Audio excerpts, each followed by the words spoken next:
বারুইপুরে শক্তি প্রদর্শন, নমিনেশন জমা দিলেন বিভাস সর্দার।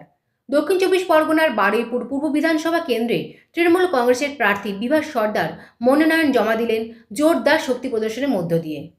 বৃহস্পতিবার তিনি ভাঙড়ের তৃণমূল প্রার্থী শওকত মোল্লাকে সঙ্গে নিয়ে একই গাড়িতে বিশাল র্যালি করে বারুইপুর মহকুমা দপ্তরে পৌঁছান।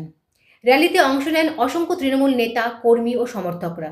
গোটা এলাকা জুড়ে ছিল উৎসবের আবহ। দলীয় পতাকা ও স্লোগানে মুখরিত হয়ে ওঠে রাস্তা। নমিনেশন জমা দেওয়ার পর বিভাস সর্দার আত্মবিশ্বাসে সুরে বলেন, গতবারের চেয়ে বেশি ভোটে এবার জয়ী হব। বিরোধীদের বিভিন্ন প্রশ্নের উত্তরে তিনি মন্তব্য করতে চাননি। সংক্ষেপে বলেন, ওসব নিয়ে আমি ভাবি না।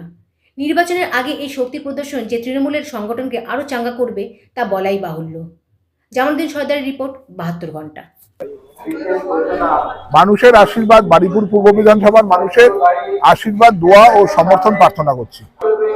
মানুষ যাকে আশীর্বাদ করবে, সমর্থন করবে, সেই জিতবে। কবে থেকে বড় সমাবেশ আমরা পরে বলে দেবো। 18 তারিখ মমতা ব্যানার্জির সমাবেশ, মুখ্যমন্ত্রীর সমাবেশ আছে। আচ্ছা, মুখ্যমন্ত্রী বা অভিষেক 18 তারিখে মুখ্যমন্ত্রীর সমাবেশ আছে বারুইপুরে। বারুইপুর কোথায়? নিতাই। আচ্ছা, নমিনেশন দিলেন, বারুইপুর পূর্ববাসীর জন্য কি বলবেন? বারুইপুর পূর্ব বিধানসভার মানুষ আমার কাছে ভগবান, ঈশ্বর, আল্লাহর সমান। আমি আমার ভগবানদের কাছে আশীর্বাদ চাইবো, সমর্থন চাইবো, দোয়া চাইছি যেন পুনরায় চতুর্থবারের জন্য মমতা বন্দ্যোপাধ্যায়কে আমরা মুখ্যমন্ত্রী করতে পারি।